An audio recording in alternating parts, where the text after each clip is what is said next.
What's good, YouTubers? This is one member of Team Paradox 99, and I'm here to talk to you guys about Invoked Zoodiac Kaiju. I made this build ever since the opening of Fusion Enforcers, and I thought to myself that Zoodiac and Invokes are really good decks.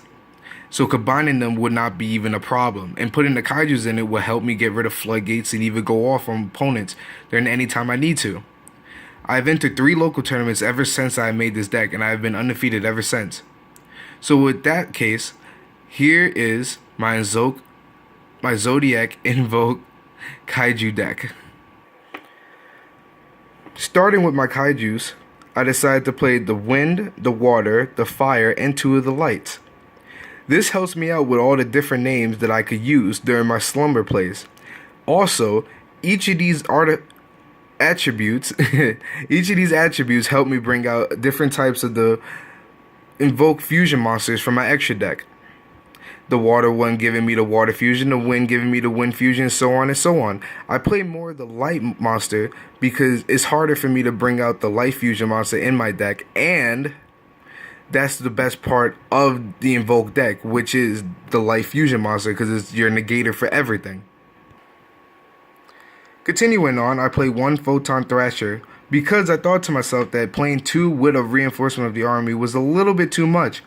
I don't always want to see Photon Thrasher, but I always want to use it whenever I can when I need to go into my fusion plays. But it's also good when I want to go into my rank 4 plays in this deck. However, most of the time that I do go into rank 4s is whenever I have a Zoodiac Rat in my hand. But if any case, whenever I have an Alistair and a Thrasher, that's an easy broad bull and I can still go off as much as I please. For the Zoodiac cards, it's not really that hard to figure out which Zoodiacs you're going to use. I use 2 Whiptail and 2 of the Rats. Mainly because the Whiptails is obviously one of the good cards, since it lets me banish any of my monsters during any of the battle phases. And with my Rat, you obviously need 3 Rat in order for you to play a Zoodiac build, because it lets you go into all the plays that the Zoodiacs can do.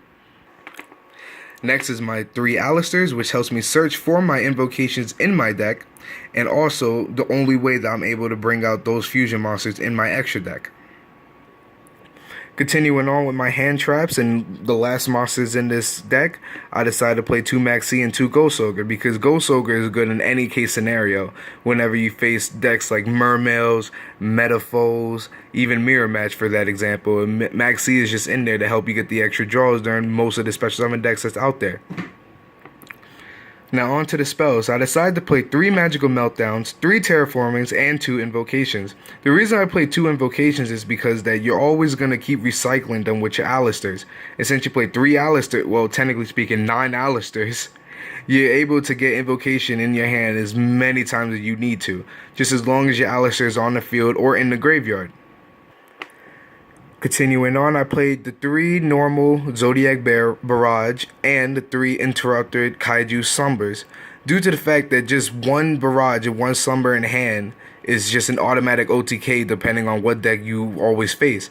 But majority of the time, this is an instant OTK if you go second with these 2 cards in your hand. And plus, you'll be able to have 4 more cards in your hand that could let you do whatever you so well please. Next to my destruction cards, I played 2 Twin Twisters to help me get rid of back row, 2 Dark Hole, and 1 Raigeki, because my Zoodiac monsters, or most of my monsters in my deck, aren't as strong enough to get rid of monsters on most opponents' decks. So you gotta use Dark Hole and Raigeki and Twin Twisters to help get rid of problem cards, because there's not many cards in this deck that let you do such a thing. And finally, for my traps, I only played 3 Royal Decree, due to the fact that I do want to control the board a lot of times as I so well please, and Royal Decree is really good due to the fact that Dimensional Barriers, Strikes, Vanity's Emptiness are all running in all these different decks, and it just helps you get rid of them before they stop all your different plays whenever you want to go off. Onto my extra deck, I play all the attributes of the Invoked monsters, except for the Big Ship, obviously for its reasons. I love the fact that with the Earth monster, I could easily go into it by using all the random Zoodiac XZs in my graveyard that I can't even use anymore after I make all my plus plays. I love the Wind one, for example, whenever I can book a moon during the mirror match. I like the Dark one a lot of times, and a lot of people don't really like the Dark one, but I like it for the fact that it could just be 1 negate and 1 attack during either side. But since it's also level 4, I could just use it for an XZ play. So I don't really see what's the problem for it, but then again, that's my own opinion. The fire one is good on its own occasions whenever you want to get rid of problem boards, and that monster can gain 200 attack and defense for each card that they control. So this monster can go all the way up. Let me just show you a little bit more. This card can go all the way up from 2300 to like what? 4300? Maybe even more. Does that matter? Like, it's not a bad of a card. And then the water monster is really good against Paleozoics because there's not a lot of stuff that they can use to get rid of it unless they have to go into the extra deck or Kaiju for that matter. But most of their traps can't really get rid of that card. Next to the XZs, I played 2 Tridents, 2 Bulls, 2 Tigers, 1 Bow, 1 Gaga Samurai, and 1 Emerald. The reason why I play 1 Bow is because most of the time when I want to go for an OTK or when I just do the normal Zoodiac play, I can just easily go into the Bow, continue on, and then I just go into Emerald, recycle the Bow and 2 Rats, and put it back in the deck. I played 2 Trident and 2 Broad Bull and 2 Tigers is because you definitely need doubles of those when you want to go for your plays or when you're stumped, especially with the Tridents.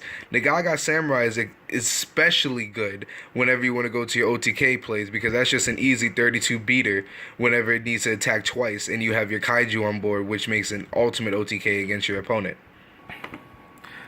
Now, obviously, there's still some tweaking that needs to be made for this deck, and I'm open to any suggestion that you guys got. Soon, I'm going to be entering the regionals, and I'm hoping that I'll be able to get my invite based off of this deck. Now, thank you very much for watching. This is one member of Team Paradox 99. Feel free to like, comment, share, and subscribe, and we'll see you next time.